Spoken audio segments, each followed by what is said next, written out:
Hi, welcome to IACT e learning module. आज हम अपना चैप्टर 4 जो हम लोग पहले पढ़ चुके हैं, जिसके हम ऑलरेडी पहले 2 पॉइंट्स समझ चुके हैं, यूनिट 4.1 यूनिट 4.2। आज उसी की हम यूनिट 4.3 पढ़ेंगे। तो सबसे पहले जानते हैं कि चैप्टर 4 हमारा क्या था। चैप्टर 4 हमारा था मेंटेनिंग हेल्थ एंड सेफ्टी। आप जब कार्य क्षेत्र में काम कर रहे हैं, वर्क प्लेस पर काम कर रहे हैं, तो कैसे आपको हेल्थ और सेफ्टी को मेंटेन रखना है। आइए, तो आज हम अपना यूनिट 4.3 पढ़ने वाले हैं। आज 4.3 में हम जानेंगे, पहले जानते हैं 4.3 यूनिट में है क्या। Company policies towards health and safety.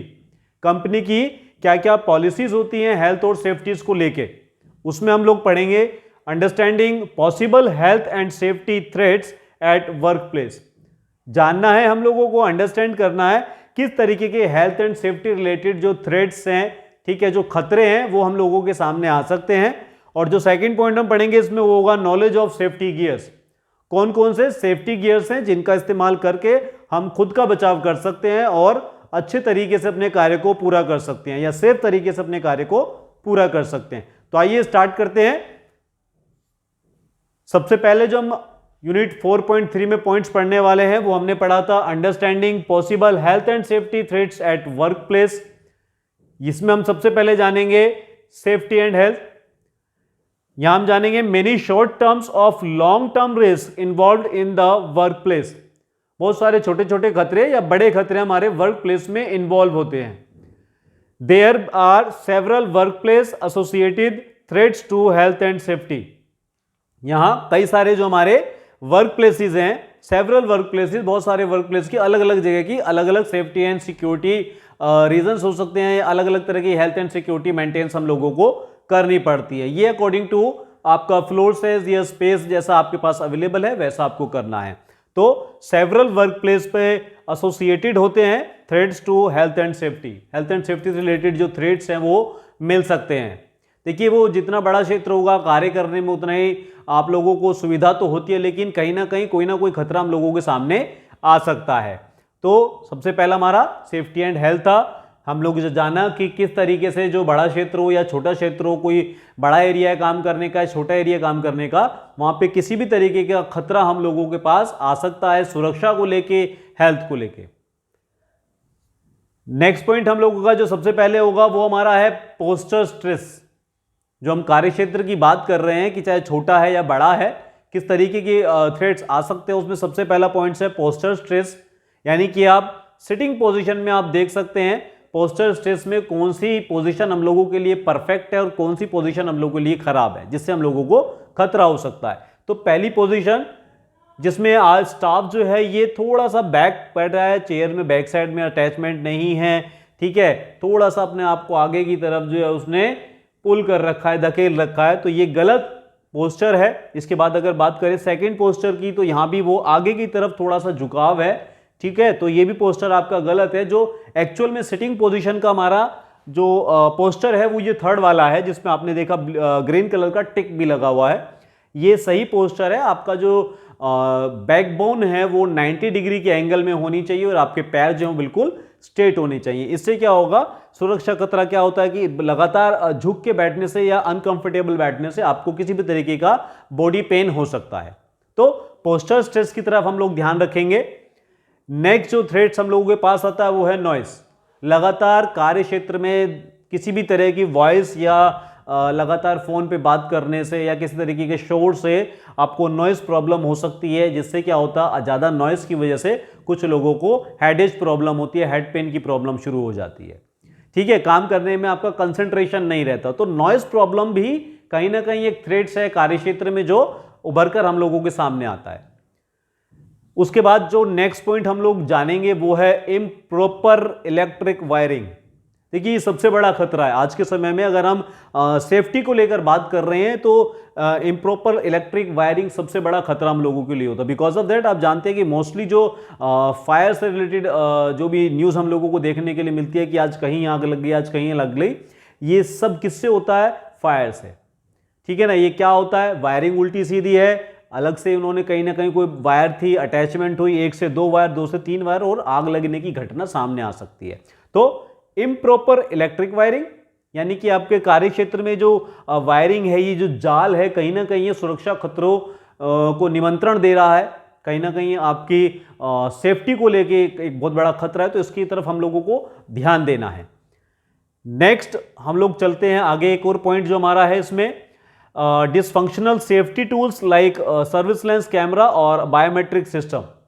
ये भी एक सेफ्टी के लिए बहुत बड़ा खतरा आपके लिए माना जा सकता है। जैसे अगर हम बात करें अभी कोविड-19 जैसी एक बड़ी प्रॉब्लम्स पूरे वैश्विक तौर पर सामने आई है, एक बहुत बड़ी महामारी सबके सामने आई है, पूरे देश के सामने, पूरे विश्व के सामने। तो इस दौरान ज़्यादातर आपने देखा होगा, इससे पहले सभी जगह बायोमेट्रिक अटेंडेंस लग रही थी, तो अभी बायोमेट्रिक सिस्टम्स को पूरी तरीके से क्लोज कर दिया गया है लास्ट ईयर से। बिकॉज ऑफ दैट कहीं ना कहीं इससे क्या होता है, एक खतरा हम लोगों के लिए बना हुआ है, ठीक है। ये सर्विसलेंस कैमरास जो हैं, ठीक है, उनसे भी कहीं ना कहीं खतरा होता है। डिसफंक्शनल, कहीं ना कहीं एक दूसरे के जो टच में आ रहे हैं, ऐसे कोई भी सिस्टम या गैजेट्स हम लोग यूज कर रहे हैं, तो हम उनसे बचाव करते हैं अपने एम्प्लॉइज का। तो इसलिए बायोमेट्रिक सिस्टम्स को मोस्टली क्लोज कर दिया गया है ड्यू टू पैंडेमिक। और जैसे ही बेबी की कुछ सही होता है तो उसको हम दोबारा से कंटिन्यूस कर सकते हैं स्टोर्स में वगैरह। लेकिन अगर ऐसे कोई प्रॉब्लम आपके स्टोर पर आ रही है तो आप तुरंत सबसे पहले बायोमेट्रिक, बिकॉज ऑफ दैट कि सभी आकर उसमें थंब इंप्रेशन देंगे, तो इससे क्या होता है, कहीं ना कहीं किसी बीमारी को, किसी खतरे को हम निमंत्रण दे रहे हैं। क्लियर? तो ये हम लोगों के जो है अंडरस्टैंडिंग कुछ समझने वाली चीजें थी कि कैसे कार्य क्षेत्र में सेफ्टी और हेल्थ को लेकर जो है प्रॉब्लम या थ्रेट्स हम लोगों के सामने आ सकती हैं। नेक्स्ट हम जानेंगे नॉलेज ऑफ सेफ्टी गियर्स। कौन कौन से सेफ्टी गियर्स हम लोगों के पास होने चाहिए जब हम कार्य क्षेत्र में काम कर रहे हैं अपने बचाव के लिए, ठीक। और ये बहुत ज़रूरी है जानना कि हम किस तरीके के सेफ्टी गियर्स का इस्तेमाल करें। कई बार लोग नहीं करते हैं सेफ्टी गियर्स का इस्तेमाल, चाहे वो इलेक्ट्रिक वर्क कर रहे हों, चाहे वो कुछ भारी सामान उठा रहे हों, ठीक है, या वो किसी भी चीज़ से कोई ऐसी खतरे वाली चीज़ से वो वर्क कर रहे हो, उसके फेस टू फेस हो रहे हो, तो किन किन चीज़ों का इस्तेमाल करना है, ये आज हम जानेंगे नॉलेज ऑफ सेफ्टी गियर्स में। आइए स्टार्ट करते हैं। सबसे पहले हम लोगों को देखना है कि हम लोगों को किस चीज़ की सबसे ज़्यादा ज़रूरत है। तो देखिए, कोई भी हम कार्य क्षेत्र पे हैं, कंस्ट्रक्शन वर्क की अगर मैं बात करूं तो वहाँ इन सब चीज़ों का सबसे ज़्यादा इस्तेमाल होता है, सेफ्टी को लेके इस्तेमाल होता है। रिटेल स्टोर्स में भी अगर आप काम कर रहे हैं तो क्लीनिंग जब हम करते हैं, पूरे शेल्फ्स की क्लीनिंग कर रहे हैं या पूरे वॉल की क्लीनिंग कर रहे हैं, कहीं भी हमारा जो क्लीनिंग स्टाफ है या हमारा जो हाउसकीपिंग स्टाफ है, वो जब भी कोई वर्क करेगा तो उसके लिए मास्क एंड ग्लव्स होने चाहिए, ठीक। तो मास्क एंड ग्लव्स का हम लोगों को यूज करना है। हैट आपकी जो है हार्ड वाली होनी चाहिए, ठीक। और ये आपके ग्लव्स हैं जो आप यूज करेंगे, तो मास्क एंड ग्लव्स का आप यूज करेंगे। और आपको आज जो पैंडेमिक की हम लोग बात कर रहे थे भी कि इस तरह की एक महामारी देश के अंदर आई हुई है, तो उसमें भी आप जान सकते हैं कि मास्क का यूज हो चुका है। मास्क मोस्टली बिना मास्क के हम लोग काम नहीं कर पा रहे हैं, बिना मास्क के हम लोग चल भी नहीं पाते ड्यू टू पैंडेमिक। तो इसलिए हम लोग बताते हैं कि सेफ्टी, ये भी सेफ्टी से रिलेटेड पार्ट है, तो इसलिए मैं इसमें ऐड कर रहा हूं इसको। तो सेफ्टी के लिए हम लोगों को मास्क एंड ग्लव्स का यूज करना है। नेक्स्ट पॉइंट की तरफ चलते हैं। नेक्स्ट है हमारा सेफ्टी ग्लासेस। देखिए, सेफ्टी ग्लासेस यहां भी था, मैंने यहां इसलिए नहीं बताया क्योंकि ऑलरेडी हम लोग इसको यहां पे इजीली देख पाएंगे। सेफ्टी ग्लासेस का हम लोगों को यूज करना है।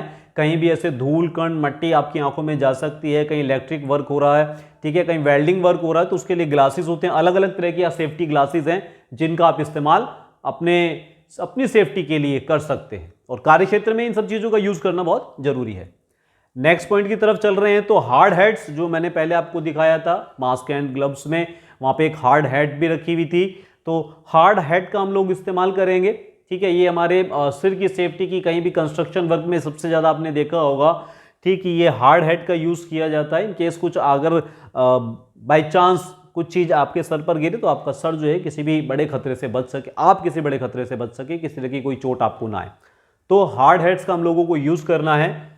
नेक्स्ट जो है वो हमारा मॉप गियर्स है, यानी कि mission oriented protective postures gears.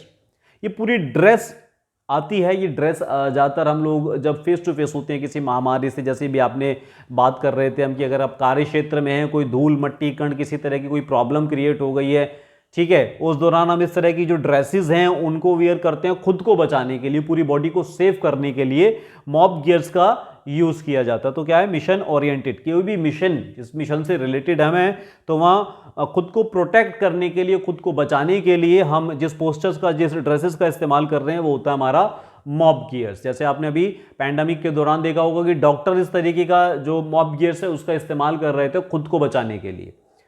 Next point की तरफ चलते हैं। इसमें नेक्स्ट है हमारा निट्रिल ग्लव्स।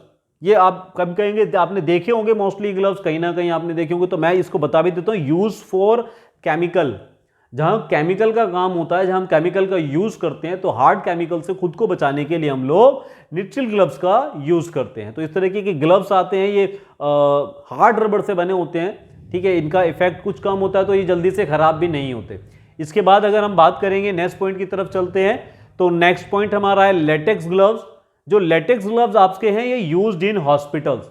हॉस्पिटल्स में आपने देखा होगा लेटेक्स ग्लव्स का यूज करते हैं। ये यूज एंड थ्रू होते हैं, एक बार यूज करने के बाद इनको फेंक दिया जाता है, रीयूज इनको नहीं किया जाता। इनको उतारने के लिए आप बिल्कुल सेव करेंगे, जहां से आपने इस्तेमाल किया इनको वहां यूज नहीं करते। तो लेटेक्स ग्लव्स का भी आप यूज कर सकते हैं। आपके कार्य क्षेत्र में भी अगर कोई ऐसी प्रॉब्लम क्रिएट हो गई है जहां पे आपको ग्लव्स की नीड है और आपको ग्लव्स की जरूरत है, तो लेटेक्स ग्लव्स का आप यूज कर सकते हैं। नेक्स्ट पॉइंट हम लोगों का जो है वो है हैजमेट सूट्स। ये हमारा जो है हजार्ड्स मटेरियल सूट है। किसी भी तरीके का कोई खतरा हम लोगों के पास आ जाता है, सुरक्षा से रिलेटेड कोई खतरा ऐसे आ जाता है, तो ये हम लोगों को पूरी हेल्प प्रोवाइड करता है। और इस तरीके का जो सूट है, ये आपने देखा होगा, उसमें बड़े बूट हैं एयर को पास करने के लिए, फ्रेश एयर लेने के लिए, मास्क एक है, ग्लव्स भी यूज़ कर रखा है, प्रॉपर हैट है, और जो हम मॉब गियर्स की बात कर रहे थे, मॉब गियर्स भी इन लोगों ने पहन रखा है, हाथ में ग्लव्स हैं, तो प्रॉपर तरीके से अपने को बचाया हुआ है। और इस पूरे सूट्स को हम जो बोलते हैं वो होता है हैजमेट सूट्स। इसके बाद अगर हम बात करें नेक्स्ट, तो है हमारा एनबीसी, यानी कि न्यूक्लियर बायोलॉजिकल केमिकल सूट्स। तीन चीज हमारी आ गई। एनबीसी सूट्स को क्यों कहा जा रहा है? क्योंकि अगर न्यूक्लियर से रिलेटेड कोई प्रॉब्लम है, बायोलॉजिकल कोई प्रॉब्लम हमारे सामने फेस आउट हो रही है, या केमिकली कोई प्रॉब्लम हम लोगों को फेस आउट हो रही है, तो उस सुरक्षा उस दौरान अपनी सुरक्षा करने के लिए जो सूट हम लोग यूज करते हैं वो हमारा है एनबीसी सूट्स। देखिए एनबीसी सूट्स आपने देखा होगा, ज़्यादातर जो बड़े लोग या मैं हमारे जो पुलिस अधिकारी हैं, जब इन सब चीज़ों से रूबरू होते हैं तब वो इस चीज़ का जो है इस सूट का यूज़ करते हैं, जिसे एनबीसी सूट कहा जाता है। ठीक है, तो ये हमारे कुछ नॉलेज ऑफ सेफ्टी गियर्स से जो कार्य क्षेत्र में हम लोगों को यूज करने हैं। ठीक, इनका हम लोगों को इस्तेमाल करना है। तो जानकारी पूरी हो गई है। 4.3 में हम लोगों ने जान लिया है, अंडरस्टैंडिंग कर लिया है किस तरीके के थ्रेट्स हम लोगों के सामने आ सकते हैं और कौन कौन से नॉलेज ऑफ सेफ्टी गियर्स हैं जिनका इस्तेमाल करके हम खुद को बचा सकते हैं। तो ये हमारी थी यूनिट 4.3। Thank you.